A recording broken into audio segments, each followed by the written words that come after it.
शौकत साहब ये फरमाइएगा, अगर गवर्नर राज लग जाता है या इमरजेंसी लग जाती है खैबर पख्तूनख्वा में, तो फिर आपका क्या रद्द अमल होगा? क्या आप ये समझते हैं कि आपके लिए बेहतर होगा? वो बेहतर तो ये है कि आप अपना सिस्टम चलाएं। देखें, गवर्नर राज किस उसमें लगाएंगे, मतलब ये वैसे ही उनका शौक पूरा करने के लिए, बाकी तो कोई जवाब ही नहीं बनता है।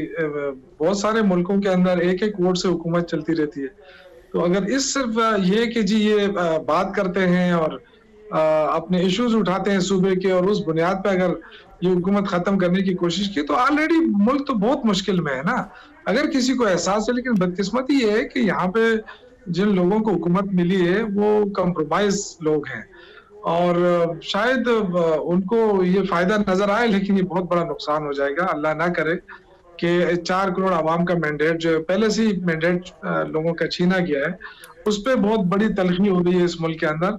और अगर ये मैंडेट वापस लेने की कोशिश की गई तो मेरे ख्याल से बहुत ही तबाकुन होगा इस मुल्क के लिए। तो ये लेकिन शौकत साहब, आपको याद नहीं जब आपकी गवर्नमेंट थी तो रोजाना वफाकी एक गवर्नमेंट जो है वो धमकी देती थी सिंध गवर्नमेंट को, जनाब ये यहाँ पे गवर्नर राज लग सकता है, और इमरान इस्माइल साहब ने एक नोटिफिकेशन तैयार किया हुआ था, बस उसके ऊपर साइन करने थे उन्होंने।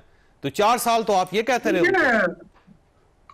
देखिए, मेरे ख्याल से जो जब तक ये काम ना हुआ हो ना, धमकी देने, बात करने, ये कोई मायने नहीं रखती है, लेकिन ये गलतफहमियां बढ़ती हैं।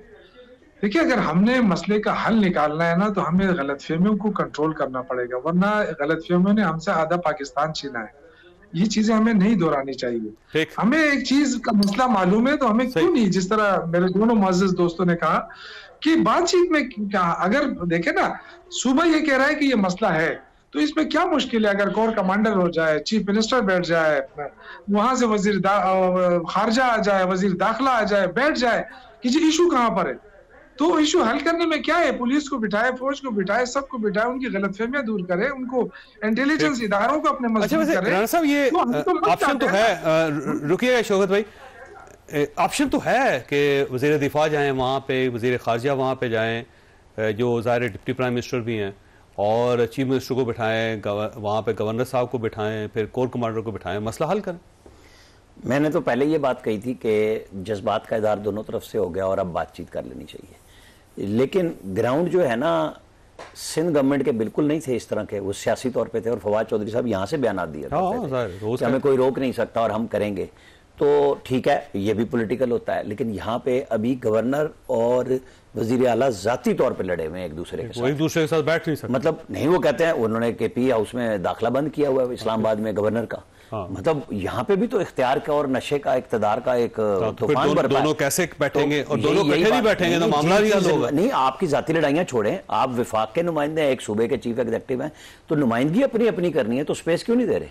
अगर ये इतना दिल चीफ एग्जीक्यूटिव का नहीं है कि गवर्नर को स्पेस दे दें कि आप नथिया गली में भी नहीं घुस सकते, आप इस्लामाबाद के पिया उसमें भी नहीं घुस सकते, और आप फलांज, और फिर दोनों एक दूसरे के खिलाफ जो बयानात देते हैं, तो सबसे पहले तो घर से बात होती है ना। आप चले गए जनाब अफगानिस्तान से, वो आज वो उसने कहा है ना रऊफ क्लासरा ने कि फिर वहां जाएंगे तो वो कहेंगे डिफरेंट लाइन तो पेशावर तक आती है, और मुल्ला हैबतुल्लाह अखुनजादा के पास जाके जरा बैत भी कर लें, तशरीफ ले जाएं वहां पे। देखिए, आधी बैत तो ऊपर है, अगर गवर्नर की बात मान लें, गवर्नर के साथ तो फासला बहुत कम है। यही मैं कह रहा हूं कि भाई आप किलोमीटर वहां ठीक करने जा रहे हैं, लेकिन अगर ये तय हो जाता है गवर्नर आज, मैं पहले भी कह रहा हूं कि लगना कोई मुश्किल काम नहीं है। असल बात है रिपरकशंस क्या होंगे उसके, पीटीआई कितनी रेजिस्ट करेगी। ये जो आज कर रहे हैं जलसे में, ये इतना बड़ा काम नहीं दिखा सके इस्लामाबाद वाले में, ये 21 पे फोकस करें, और मेरे हिसाब किताब में बजाय तलखियां बढ़ाने के, अब जैसे शौकत यूसुफजई साहब ने कहा है कि वो गुस्से का इजहार है,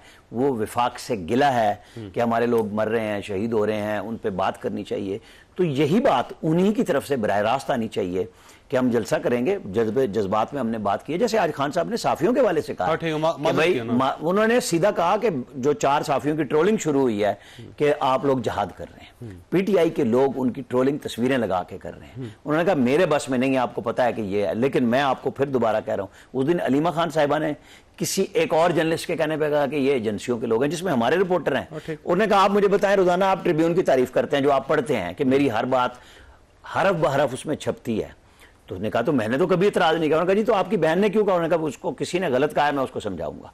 फिर ये पीटीआई शुरू होगी। यही वो अलमिया है जो पीटीआई कहीं पे, मतलब इनका ख्याल ये है कि हम डंडा डोली करके, जो अब तक इनकी सियासत में कामयाबी भी है, पाकिस्तान को जितना मर्जी नुकसान हो गया हो, वरना अप्रैल 22 में ये कहां खड़े थे कि इनके अपने एमपी और एमएनए छोड़ छोड़ के नून की तरफ जा रहे थे। आज मकबूलियत है, आप कबूलियत के लफ्ज पे चले जाते हैं तो लोग चिढ़ते हैं कि जी फौज से क्यों कबूलियत? भाई तो फिर फौज से मुज़ाकरात की बात आप ही क्यों करते हैं? आप सियासतदानों से नहीं करते, आपको चाहिए भी वहीं से और आप पुट्टी भी वहीं पे करते हैं और फिर आप बाने बाने से उधर ही घुसते हैं। तो फिर उन्हीं से बात करके देख लें। लेकिन जनरल फैद हमीद का हवा वो आपके सर पे सवार है। वो किसी ना किसी दिन नया बम शेल, किसी दिन प्रेस रिलीज आनी है, वो नई चीजें आएंगी, जाहिर है उसमें बहुत सारे इंकशाफात है। कोई अतर काज़मी साहब ये फरमाइएगा, इमरान खान साहब ने स्ट्रीट मूवमेंट का आज कहा है कि उन्होंने तैयारी कर लें, मैंने पार्टी को कह दिया है स्ट्रीट मूवमेंट शुरू कर रहे हैं। सर एक जलसा तो हो नहीं सकता, स्ट्रीट मूवमेंट कैसे होगी? देखें, ये तो उन्होंने फैसला करना है कि वो स्ट्रीट मूवमेंट करेंगे या किस तरह करेंगे। जलसा उन्होंने किया है वो आपके सामने है। उस जलसे, एक जलसे के बाद जितने पर्चे हुए हैं, जितने राना साहब भी इधर इस्लामाबाद में हैं, आप भी इस्लामाबाद में, पूरे दाखिली खारजी रास्ते सारे बंद हुए हुए थे। इसमें कोई राय नहीं है कि, कोई दो राय नहीं है कि पाकिस्तान तहरीक इंसाफ के पास इस वक्त मकबूलियत है। वो इशू नहीं है। इशू ये है कि ये मुल्क कब तक हम इस तरह चलाते रहेंगे। चौधरी साहब वो जलसे की बात करेंगे, ये रोड बंद करने की बात करेंगे।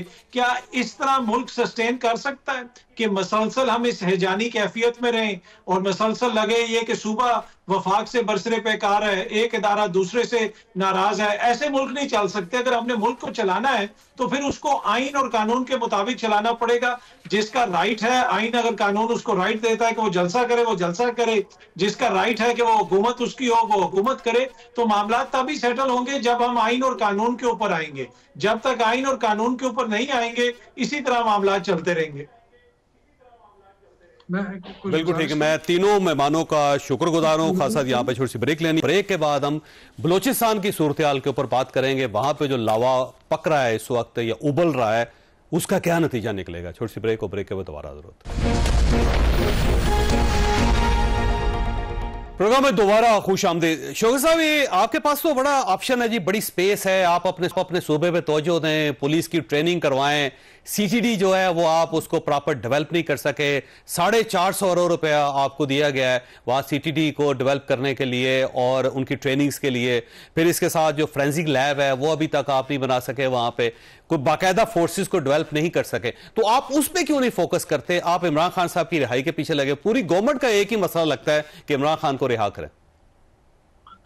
देखें चौधरी साहब, बात यह है कि यहाँ जो दहशतगर्दी है ना, ये कोई हमारे दौर में पैदा नहीं हुई है। ये 25 साल हो गए इसके, और 25